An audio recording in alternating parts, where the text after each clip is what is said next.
Hello friends, welcome back to my channel. বন্ধুরা, Indian post অফিসে GDS পদে চাকরির সুবর্ণ সুযোগ। Indian post GDS recruitment 2024। ভারতীয় ডাক বিভাগ অর্থাৎ ইন্ডিয়ান পোস্ট অফিস দিচ্ছে চাকরির সুবর্ণ সুযোগ। গ্রামীণ ডাক সেবক অর্থাৎ জিডিএস পদে নিয়োগ করা হবে। মোট 44,228টি শূন্যপদ রয়েছে, তাই এই সুযোগ কেউ হাতছাড়া করবেন না। আগামী 5ই আগস্ট পর্যন্ত আবেদন জমা দেওয়া যাবে। ইন্ডিয়া পোস্ট জিডিএস online.gov.in এই অফিসিয়াল ওয়েবসাইটে গিয়ে আবেদনপত্রটি আপনারা জমা দিতে পারবেন। যে সমস্ত প্রার্থীরা আগ্রহী রয়েছেন সেই সমস্ত আগ্রহী এবং যোগ্য প্রার্থীরা এখানে কিন্তু আবেদন করবেন। তাহলে এখন আপনারা কিভাবে আবেদন করবেন, আবেদনের জন্য বয়সসীমা কী, শিক্ষাগত যোগ্যতা কী প্রয়োজন, আবেদনের সময়সীমা কত, নির্বাচন প্রক্রিয়া কী অর্থাৎ কীভাবে নির্বাচন প্রক্রিয়া সম্পূর্ণ হবে, এই সমস্ত প্রশ্নের সঠিক উত্তর জানতে হলে এবং সঠিকভাবে আবেদন প্রক্রিয়াটি করতে হলে অবশ্যই ভিডিওটি মনোযোগ সহকারে দেখতে হবে। প্রথমে চলে আসি শূন্য পদের নাম অর্থাৎ যে পদের জন্য এখানে আবেদন প্রক্রিয়া আহ্বান করা হচ্ছে। এখানে যে পদগুলিতে নিয়োগ করা হবে সেই পদগুলি হলো গ্রামীণ ডাক সেবক, branch postmaster BPM, assistant branch postmaster ABPM, গ্রামীণ ডাক সেবক জিডিএস। এই 3 পদের জন্য আবেদন প্রক্রিয়া আহ্বান করা হচ্ছে। এবার চলে আসি শূন্য পদের সংখ্যা অর্থাৎ এই 3 পদ মিলিয়ে মোট শূন্য পদের সংখ্যা কত। এখানে যে 3টি পদের কথা বলা হয়েছে সব মিলিয়ে মোট 44,228টি শূন্যপদ রয়েছে। কোন রাজ্যে কোন ভাষার জন্য কয়টি শূন্যপদ রয়েছে তা এক নজরে দেখে নিন। অন্ধ্রপ্রদেশ রাজ্যে তেলুগু ভাষার জন্য শূন্যপদ রয়েছে 1355টি। আসামে অসমীয়া ভাষার জন্য শূন্যপদ রয়েছে 746টি। আসামের যে সমস্ত অঞ্চলে বাংলা ভাষা চলে সেই সমস্ত অঞ্চলে শূন্যপদ রয়েছে 123টি। আসামের বোডো অঞ্চলে অর্থাৎ বোডো ভাষাযুক্ত অঞ্চলে শূন্যপদ রয়েছে 25টি। আসামের হিন্দি ভাষার জন্য শূন্যপদ রয়েছে 2টি। বিহারের ইংরেজি এবং হিন্দি যেখানে চলে সেই সমস্ত অঞ্চলে শূন্যপদ রয়েছে 2558টি। ছত্তিশগড়ের হিন্দি এলাকাযুক্ত অঞ্চলে শূন্যপদ রয়েছে 1338টি। দিল্লির হিন্দি এলাকায় শূন্যপদ রয়েছে 22টি। গুজরাটের গুজরাটি ভাষাযুক্ত অঞ্চলে শূন্যপদ 2043টি। হরিয়ানায় হিন্দিযুক্ত অঞ্চলে 741টি। হিমাচল প্রদেশের হিন্দি ভাষাযুক্ত অঞ্চলে 708টি। জম্মু কাশ্মীরে হিন্দি উর্দুযুক্ত অঞ্চলে 442টি। ঝাড়খণ্ডে হিন্দি ভাষাযুক্ত অঞ্চলে 2104টি। কর্ণাটকের কন্নড় ভাষার জন্য 1940টি। কেরালার মালায়ালম জন্য 2433টি। মধ্যপ্রদেশের হিন্দি ভাষাযুক্ত অঞ্চলে 4011টি। মহারাষ্ট্রের কোঙ্কণি এবং মারাঠা ভাষার জন্য শূন্যপদ রয়েছে 87টি। মহারাষ্ট্রের শুধু মারাঠি ভাষার জন্য 3083টি।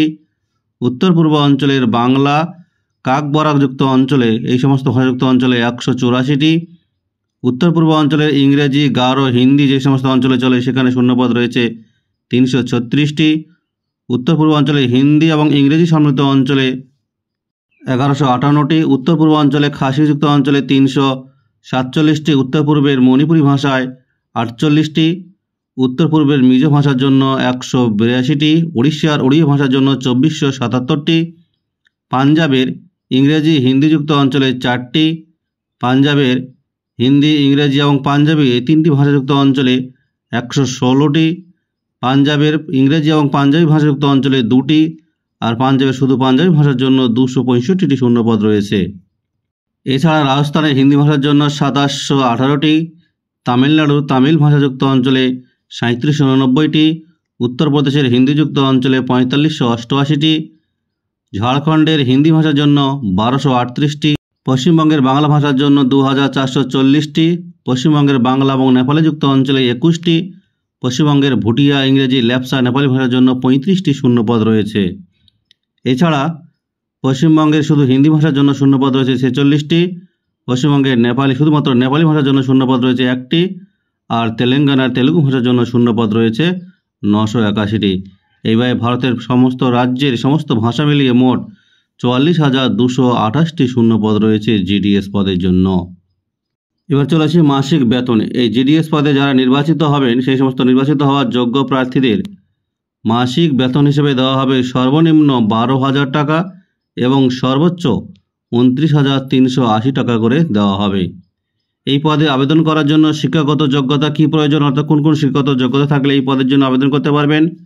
ভারতীয় পোস্টে গ্রামীণ ডাক সেবক এই পদের জন্য অনলাইনে আবেদন করার জন্য একজন ব্যক্তিকে অবশ্যই কোনো স্বীকৃত রাজ্য বা কেন্দ্রীয় বোর্ড থেকে মাধ্যমিক পরীক্ষায় উত্তীর্ণ হতেই হবে। এবার চলে আসি বয়সসীমা। তো এই পদে আবেদন করার জন্য কত বয়স প্রয়োজন? জিডিএস পদে আবেদন করতে আগ্রহী প্রার্থীদের বয়সসীমা সর্বনিম্ন 18 বছর থেকে সর্বোচ্চ 40 বছরের মধ্যে হতে হবে। এবার চলে আসে আবেদন প্রক্রিয়া। আপনারা কিভাবে আবেদন করবেন? যে সমস্ত আগ্রহী চাকরি প্রার্থীরা ইন্ডিয়ান পোস্ট জিডিএস পদে চাকরি করতে চান তারা কিভাবে আবেদন করবেন? ইন্ডিয়া পোস্ট জিডিএস এর জন্য অনলাইনে আবেদন করতে একজন ব্যক্তিকে নিচের ধাপে ধাপে নির্দেশাবলীর মধ্য দিয়ে যেতে হবে। এখানে আবেদন করতে হবে সম্পূর্ণ অনলাইনের মাধ্যমে, অফলাইনে কোনো আবেদন প্রক্রিয়া জমা নেওয়া হবে না। অনলাইনের মাধ্যমে আবেদন করার জন্য সবার প্রথমে এই সংস্থার যে অফিসিয়াল ওয়েবসাইট, সেই ওয়েবসাইটে গিয়ে রেজিস্ট্রেশন প্রক্রিয়া সম্পূর্ণ করতে হবে। এরপর নির্ভুলভাবে সম্পূর্ণ ফর্মটি ফিল আপ করতে হবে। তারপর যা যা ডকুমেন্ট চাওয়া হবে সেই ডকুমেন্টগুলি নির্দিষ্ট সাইজ মতো করে আপলোড করে দিতে হবে। আপলোড প্রক্রিয়া সম্পূর্ণ হয়ে গেলে সর্বশেষে নির্দিষ্ট ডেট এবং টাইমের মধ্যে আবেদন প্রক্রিয়া সম্পূর্ণ করার জন্য সাবমিট অপশনে ক্লিক করলেই কিন্তু আবেদন প্রক্রিয়াটি সম্পূর্ণ হয়ে যাবে। আরও ভালোভাবে জানার জন্য অবশ্যই আপনারা এই সংস্থার যে অফিসিয়াল বিজ্ঞপ্তি, সেই বিজ্ঞপ্তি ডাউনলোড করে নেবেন, ভালোভাবে দেখবেন, যাচাই করবেন, তারপরে কিন্তু আপনারা নিজ দায়িত্বে আবেদন করবেন। এই ভিডিও শেষে অফিসিয়াল লিঙ্ক দেওয়া থাকবে, আপনারা কিন্তু অবশ্যই ভালোভাবে দেখে নেবেন। এবার চলে আসে আবেদনের সময়সীমায়, অর্থাৎ কবে আবেদন শুরু হবে আর আবেদনের শেষ সময়সীমা কত। আবেদন শুরুর তারিখ 15/7/2024, অর্থাৎ আবেদন প্রক্রিয়া ইতিমধ্যেই শুরু হয়ে গেছে। আবেদনের শেষের সময়সীমা 5/8/2024, অর্থাৎ অগাস্টের 5 তারিখ পর্যন্ত আবেদন প্রক্রিয়া কিন্তু চলবে। এবার আবেদন মূল্য, অর্থাৎ আবেদন করার জন্য এখানে কত টাকা ফি দিতে হবে। ভারতীয় পোস্ট গ্রামীণ ডাক সেবক পদের জন্য অনলাইনে আবেদন করতে হবে। এখানে আগ্রহী ওবিসি ও জেনারেল প্রার্থীর কাছ থেকে আবেদন মূল্য হিসেবে ন্যূনতম 100 টাকা নেওয়া হবে এবং যারা তপশিলি উপজাতি, তপশিলি জাতিতে পড়েন কিংবা শারীরিক প্রতিবন্ধী ইত্যাদিতে রয়েছেন তাদের জন্য এখানে কোনো আবেদন ফি নেওয়া হচ্ছে না। এবার যখন আপনারা অনলাইনে আবেদন প্রক্রিয়াটি সম্পূর্ণ করবেন তখন কোন কোন ডকুমেন্টগুলি আপনাদের সাবমিট করতে হবে একবার দেখে নিন। 1 নম্বর 10ম শ্রেণী পাশের মার্কশিট, অর্থাৎ মাধ্যমিকের মার্কশিট। 2 নম্বর পরিচয়ের প্রমাণপত্র হিসাবে আধার কার্ড কিংবা ভোটার কার্ড। 3 নম্বর পিডব্লিউডি সার্টিফিকেট, ইডব্লিউএস সার্টিফিকেট যদি প্রযোজ্য হয়, যদি কারো থাকে সেক্ষেত্রে দেবে, না থাকলে দেওয়ার প্রয়োজন নেই। 4 নম্বর জন্ম সার্টিফিকেটের প্রমাণপত্র, জন্ম সার্টিফিকেট প্রমাণপত্র যদি না থাকে তাহলে মাধ্যমিক পাশের অ্যাডমিট দিলেও কিন্তু হয়ে যাবে। 5 নম্বর মেডিকেল সার্টিফিকেট, অর্থাৎ আপনারা যে জিডিএস পদের জন্য আবেদন করতে চান আপনারা যে মেডিকেল দিক থেকে ফিট হয়েছেন সেই ফিটনেস সার্টিফিকেট। 6 নম্বরে রয়েছে ট্রান্সজেন্ডার সার্টিফিকেট, অর্থাৎ যদি কোনো তৃতীয় লিঙ্গের ব্যক্তি হয়ে থাকেন তাহলে তাকে অবশ্যই ট্রান্সজেন্ডার সার্টিফিকেট জমা দিতে হবে। এইভাবে সমস্ত আবেদন প্রক্রিয়াটি আপনারা সম্পূর্ণ করে ফেলবেন। আবেদন প্রক্রিয়া সম্পূর্ণ হয়ে যাওয়ার পর নির্বাচন প্রক্রিয়া কীভাবে সম্পূর্ণ হবে, এখানে উপযুক্ত বয়সসীমা ও যোগ্যতা সম্পন্ন প্রার্থীদের নির্দিষ্ট যাচাইকরণ পদ্ধতির মাধ্যমেই কিন্তু নিয়োগ প্রক্রিয়া প্রদান করা হবে। এই পদে যে সমস্ত প্রার্থীরা আবেদন করবেন সেই সমস্ত আবেদনকারীদের কোনো রকম লিখিত পরীক্ষা ছাড়াই শুধুমাত্র মাধ্যমিক নম্বরের উপর ভিত্তি করে এবং ডকুমেন্টস ভেরিফাইয়ের মাধ্যমে কিন্তু নিয়োগ করা হবে। অর্থাৎ কোনো রকম লিখিত পরীক্ষা ছাড়াই সমস্ত নিয়োগ প্রক্রিয়াটি সম্পূর্ণ হবে শুধুমাত্র মাধ্যমিক নম্বরে এবং ডকুমেন্ট ভেরিফাইয়ের উপর। তাই এই সুবর্ণ সুযোগকে হাতছাড়া করবেন না, সবাই আবেদন করে ফেলুন এবং কেন্দ্রীয় সরকারি চাকরি করার স্বপ্ন পূরণ করে ফেলুন। যে অফিসিয়াল লিঙ্কের মাধ্যমে আবেদন প্রক্রিয়া সম্পূর্ণ করতে হবে সেই লিঙ্কটি এখানে দেওয়া রইল। আপনারা এই লিঙ্কে ক্লিক করলে আপনারা সঙ্গে সঙ্গে অফিসিয়াল ওয়েবসাইটে পৌঁছে যাবেন। যখন অফিসিয়াল ওয়েবসাইটে পৌঁছে গেলে আপনারা দেখতে পাচ্ছেন এখানে department of post, ministry of communication, government of India, GDS online engagement. এখানে একটা নোটিশ দেওয়া রয়েছে, আপনারা দেখতে পাচ্ছেন। সেই নোটিশে অ্যাপ্লিকেশনের ডেট সময় দেওয়া রয়েছে 15/7/2024 আর এন্ড দেওয়া হয়েছে 5/8/2024।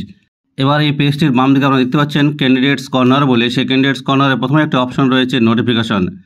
এখানে ক্লিক করলে ইন্ডিয়ান পোস্ট জিডিএস পদে যে আবেদন প্রক্রিয়া নেওয়া হচ্ছে তার নোটিফিকেশনটা ওপেন হয়ে যাবে। সেখান থেকে আপনারা কিন্তু সমস্ত ডিটেলস দেখে নিতে পারবেন। এছাড়া আবেদন করার জন্য নিচে ঠিক রয়েছে স্টেজ 1 রেজিস্ট্রেশন। এখানে ক্লিক করে আপনারা সবার প্রথমে রেজিস্ট্রেশন প্রক্রিয়া সম্পূর্ণ করে ফেলবেন। রেজিস্ট্রেশন সম্পূর্ণ হওয়ার পর নিচে রয়েছে স্টেজ 2 অ্যাপ্লাই অনলাইন। এই অ্যাপ্লাই অনলাইন অপশনে ক্লিক করে আপনারা সবার আবেদনপত্রটি সঠিকভাবে পূরণ করে দেবেন এবং প্রয়োজনীয় ডকুমেন্টগুলি সাবমিট করবেন। এরপর নিচে রয়েছে ফি পেমেন্ট, সেই ফি পেমেন্ট অপশনে ক্লিক করে আবেদন যে ফি সেই আবেদন ফিটি পেমেন্ট করে দিলে আবেদন প্রক্রিয়া সম্পূর্ণ হয়ে যাবে। তাহলে বন্ধুরা আর দেরি নয়, এক্ষুনি আবেদন করে ফেলুন আর কেন্দ্রীয় সরকারি চাকরি করার স্বপ্ন পূরণ করে ফেলুন। আর ভিডিওটিকে বেশি বেশি করে লাইক এবং শেয়ার করুন যাতে সকলের কাছে ভিডিওটি পৌঁছে যায়। আর যে সমস্ত বন্ধুরা আমার চ্যানেলটিকে সাবস্ক্রাইব করেছেন তাদেরকে অসংখ্য ধন্যবাদ। যারা এখনও সাবস্ক্রাইব করেনি তাদেরকে অনুরোধ করবো এরকম নিত্য নতুন আপডেট পেতে অবশ্যই চ্যানেলটিকে সাবস্ক্রাইব করে পাশে থাকা বেল ঘন্টাটিকে বাজিয়ে দেবেন।